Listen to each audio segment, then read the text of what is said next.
Over the past few years, Egyptians, both rich and poor, have developed a new favorite pastime: revolution.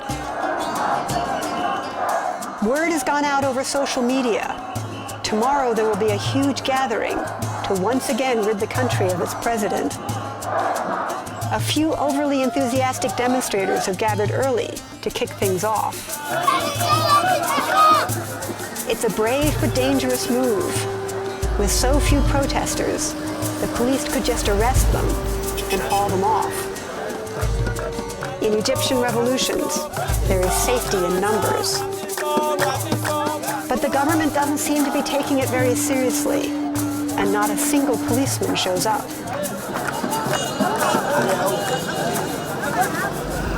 The next morning, the whole of Cairo is on the move. Drunk on their own prior success, they're taking to the streets again. One thing they all have in common: the Egyptian flag. This march is as much about patriotism as it is about protest. They block almost every intersection, but nobody seems to mind. For this one brief, shining moment, Egypt is a country united. But under the surface, the young men are seething with frustration. 2/3 of Egypt's population is under 30. Each year, Cairo graduates 700,000 students, and only 1 in 3 will find a job. Unemployment is at a record high. And with the majority of Egypt's population surviving on $2 a day, parents can't feed their children, even without the threatened price hike in bread and fuel. They're all heading for Tahrir, Liberation Square, the symbolic heart of Cairo, to once again bring down the government.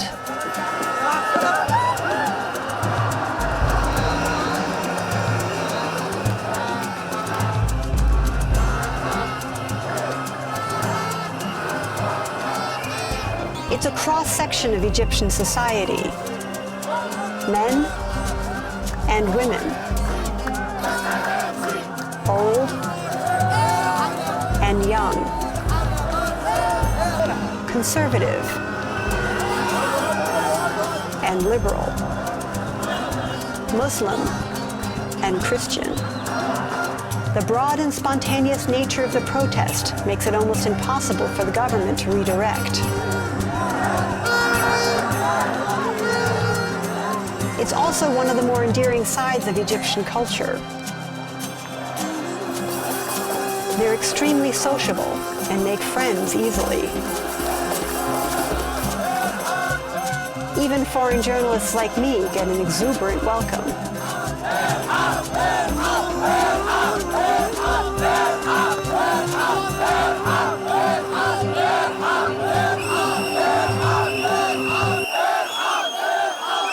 The young men take a leading role, but in reality this is a thinly veiled power struggle between the military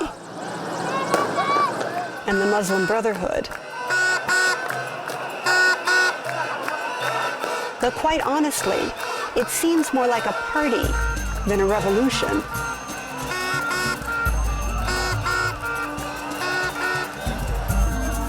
Women have come out in force.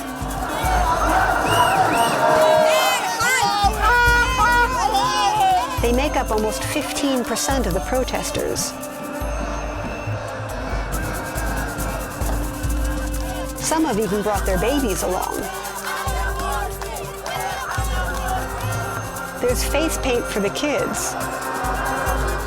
This could be a sports event. And masks for the grown-ups. Dancing to the tambourine. And an astonishing amount of noise.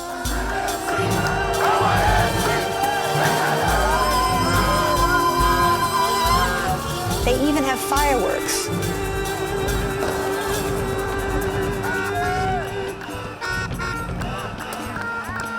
And balloons.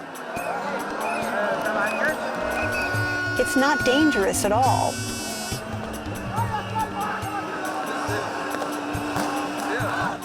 In fact, it's electrifying. A time of incredible hope and expectation. Egypt is the most populous nation in the Arab world, and this revolution is happening online. Broadcast to an international audience.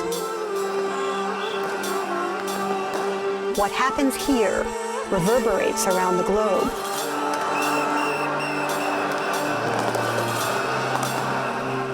As night falls, the party intensifies.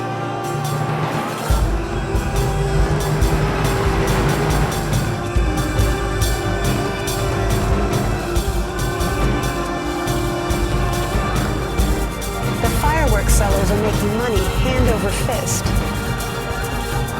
though their products aren't particularly reliable.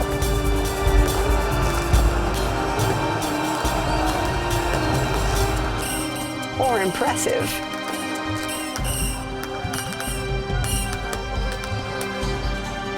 In fact, they may be the most dangerous part of the event.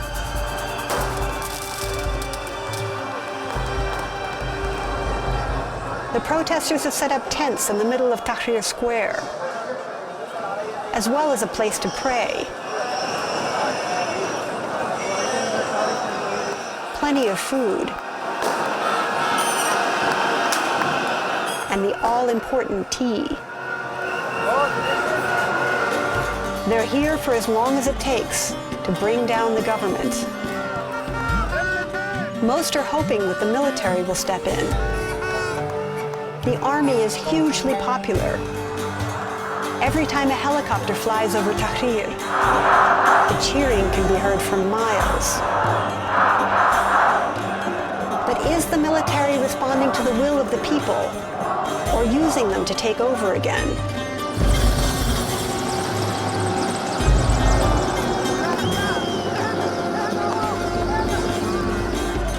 Two days go by.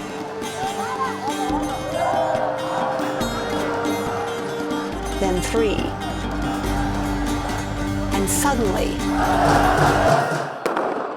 it's over. In a classic military coup, President Morsi is removed from power. The crowd goes wild.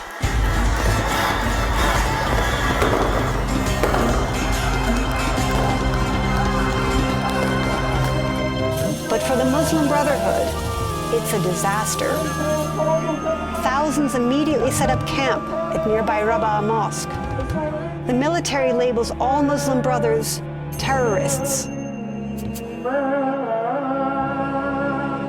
And the stage is set for confrontation.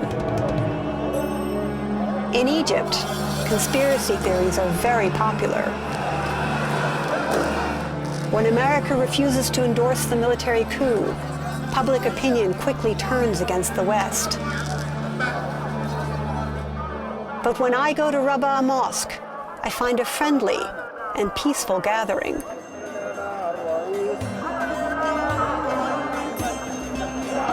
They're even handing out free water to anyone who asks. And dates. A good thing, since they may be here for a while. Everyone who shows up gets checked for weapons. Even me. Though it's mostly a symbolic gesture. If the military decides to attack, their wooden staves and padded vests won't stand a chance against the army's overwhelming weaponry. The Brotherhood is claiming the moral high ground. If Egypt is a democracy, they say, the military cannot legally remove an elected president. Egyptians are now pitted against each other. One nation, no more. The country is on the brink of civil war. On roads and bridges throughout Cairo, young men gather to fight. Ambulances park nearby and wait for the inevitable. It only takes 5 days for the first shot to be fired.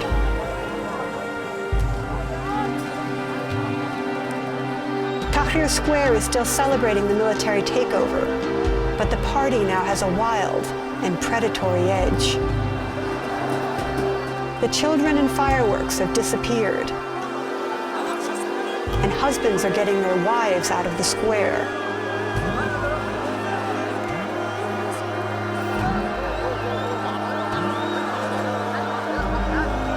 The air is thick with rage and frustration. The men are getting dangerous. Without warning, they turn their anger on the women. A few men see what's coming and move quickly to form a human shield, locking arms with the women inside.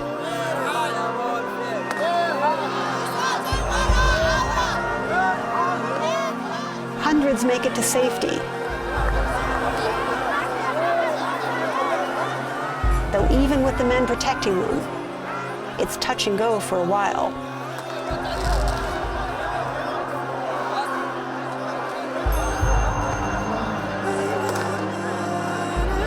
Many women aren't so lucky. Dozens still on the outside or gang raped.